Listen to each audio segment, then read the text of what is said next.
नमस्ते दोस्तों, जय श्री कृष्ण।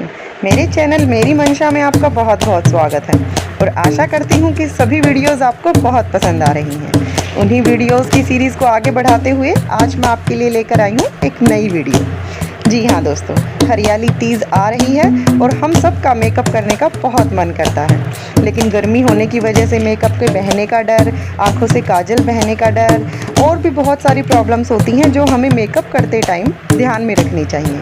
तो वही कुछ टिप्स मैं आज आपके साथ शेयर करूंगी जो आपके मेकअप करने में हेल्प भी करेंगी और आपके मेकअप पे चार चांद लगा देंगी। तो चलिए शुरुआत करते हैं। मेकअप करने से पहले सबसे पहले अपने चेहरे को किसी अच्छे से फेस वॉश से साफ कर लें। इसके बाद गर्मी में अगर आप मेकअप कर रहे हैं तो अपने चेहरे पर बर्फ़ से अच्छे से मसाज करें। जी हाँ, आइस क्यूब मसाज। इससे आपके चेहरे पर बिल्कुल भी पसीना नहीं आएगा और आपका मेकअप ज़्यादा देर तक टिका रहेगा। फेस वॉश करने के बाद और आइस मसाज करने के बाद अपने चेहरे पर क्लींजर का प्रयोग करें। कोई भी अच्छी सी कंपनी का आप क्लींजर, क्लींजिंग मिल्क कुछ भी ले सकते हैं और इसके बाद अपने चेहरे को टोन करें। अगर सर्दी है तो आप मॉइस्चराइज़र ज़रूर लगाएं और अगर सर्दी नहीं है तो आप इसको स्किप कर सकते हैं और कुछ देर के लिए अपने चेहरे को रेस्ट दें ताकि जो टोनर है और जो क्लींजिंग मिल्क है जो आपने यूज़ किया है वो आपके चेहरे में अच्छे से ड्राई हो जाए। मेकअप करने से पहले अपने चेहरे पर एक लेयर प्राइमर की जरूर दें और अगेन प्राइमर लगाने के बाद भी आपको कम से कम 4 से 5 मिनट तक अपने चेहरे को सूखने देना है, जिससे प्राइमर भी आपके चेहरे में अच्छे से सेट हो जाए। प्राइमर आपके चेहरे के ओपन पोर्स को क्लोज कर देगा और नंबर 2, ये ग्लो देता है चेहरे को। तो आईज के आसपास प्राइमर हमें यूज बिल्कुल नहीं करना चाहिए। इसके बाद आते हैं हम फाउंडेशन पर। फाउंडेशन आप जो भी लें अपनी स्किन टोन से फेयर लें और अपनी जो फिंगर टिप्स हैं उनकी सहायता से पूरे चेहरे पर डॉट डॉट लगा लें। इससे आपको ब्लेंडिंग में बहुत आसानी होगी। ब्लेंडिंग आपको बहुत अच्छे से करनी है जब तक आप बिल्कुल सेटिस्फाई नहीं हो जाते कि सारा फाउंडेशन बिल्कुल एक जैसा हो चुका है, जब तक आपको ब्लेंडिंग करते रहना है। और ब्लेंडिंग आप किसी भी स्पॉन्ज से या किसी भी अच्छी कंपनी की ब्रश कर सकते हैं। अगर आपकी स्किन अनइवन है या आपकी स्किन पर किसी भी दाग धब्बे या पैचेस हैं तो आपको पहले कंसील करना है। किसी भी लाइट कलर के फाउंडेशन से आप कंसील कीजिए और इसके बाद आप हाईलाइट और कंटूर कीजिए। इससे आपके चेहरे की जो फीचर्स हैं वो शार्प हो जाएंगे। और बेस बनाने के बाद सबसे लास्ट में आप यूज़ कीजिए फेस पाउडर को।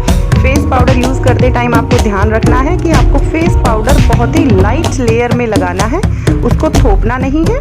और अगर आपने फेस पाउडर ज़्यादा लगा लिया तो आपका जो मेकअप है वो पैची होने का ज़्यादा डर रहता है। तो उसके बाद आपको सबसे लास्ट में अपने चेहरे पर हाइलाइटर का यूज़ करना है।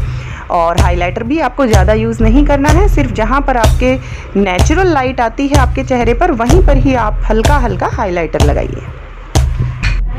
अब आते हैं आईज पे।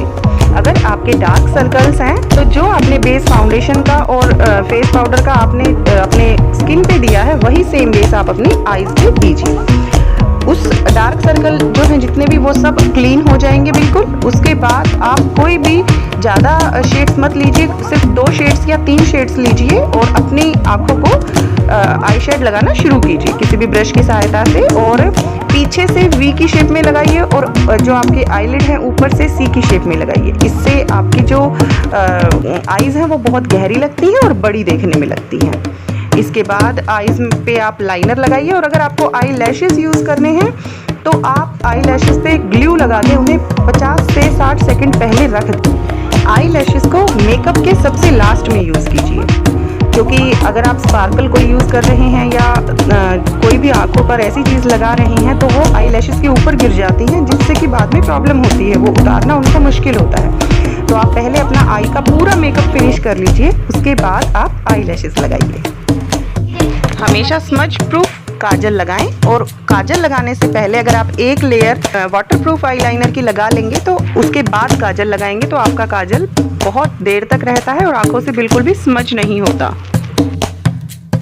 और सबसे लास्ट में बहुत ही तसल्ली से टाइम देकर मस्कारा लगाएं, क्योंकि कई बार मस्कारा जो है वो लिक्विड पार्ट मस्कारा की ब्रश में रह जाता है जो हमारे मेकअप को ख़राब कर देता है, क्योंकि उसकी जो बूंदें हैं वो कई बार गिर जाती हैं, फिर उनको क्लीन करना थोड़ा मुश्किल होता है। तो अच्छे से मस्कारा के जो ब्रश है उसको पहले उसकी बॉटल में क्लीन कर लें। इस टाइम पर जो लिपस्टिक है वो आपको यूज़ करनी है मैट की। बिल्कुल जो लिक्विड लिपस्टिक आती हैं वो बिल्कुल नहीं फैलती हैं, क्योंकि हो सकता है आपको मास्क लगाना पड़ जाए। तो खास ध्यान रखें कि कोई भी ऐसा मेकअप में चीज़ ना लगाएं जो आपके मास्क की वजह से उतर जाए। तो लिपस्टिक को आप बिल्कुल होठों पर मैट लिपस्टिक होती है जो बिल्कुल स्टेन नहीं करती, वही यूज़ करें। अब आते हैं दोस्तों बिंदी पे, क्योंकि बिंदी भी हमारे मेकअप का बहुत इंपॉर्टेंट पार्ट होता है। कभी भी गर्मी में आप जब मेकअप कर रही हैं तो स्टोन की बिंदी का इस्तेमाल ना करें। पसीने की वजह से हो सकता है कि आपके हाथ लगने से वो हट जाए। तो अच्छा यही है कि आप इस समय पे प्लेन बिंदी का इस्तेमाल करें। अगली टिप दोस्तों बहुत ही इंटरेस्टिंग है। जी हाँ, क्योंकि आपको हेयर स्टाइल जो बनाना है वो अपने मेकअप को कंप्लीट करने के बाद बनाना है, क्योंकि मेकअप को सेट होने में 20 to 30 मिनट्स लगते हैं। जो मेकअप है वो ऑक्सीडाइज होता है, हमारी स्किन के साथ अच्छे से मिक्स होता है। तो इतने आप हेयर स्टाइल करेंगे, इतने आपका मेकअप बहुत अच्छे से सेट हो जाएगा। मेकअप स्टार्ट करने से पहले आपको अपनी पूरी ड्रेस पिनअप के साथ अच्छे से पहन लेनी है, सेट कर लेनी है, और हमेशा अपने नेक पे एक टॉवल लगा लेना है, क्योंकि हो सकता है कि जब आप मेकअप लगाएं, फाउंडेशन लगाएं, तो उसके कुछ स्टेन आपके जो ड्रेस है उसके गले के चारों तरफ जो किनारे होते हैं उन पे लग जाए। तो इससे बचने के लिए आप हमेशा नैपकिन या टॉवल का प्रयोग जरूर करें। और हाँ दोस्तों, चूड़ियों का सेट या जो भी आपको हाथों में, कानों में और गले में ज्वेलरी पहननी है उसे बिल्कुल पहले से रेडी रखें। अपने मेकअप का सारा सामान पहले से ही ड्रेसिंग टेबल पे ऊपर या जहाँ भी आप मेकअप कर रहे हैं सजा लें, क्योंकि उस टाइम पर ढूंढना बहुत मुश्किल हो जाता है। तो आशा करती हूँ इन मेकअप टिप्स के साथ आप अपना बहुत सुंदर मेकअप करेंगी और आपको आज की वीडियो बहुत पसंद आई होगी। अगर वीडियो पसंद आए तो चैनल को सब्सक्राइब और लाइक करना ना भूलें। धन्यवाद। जय श्री कृष्ण।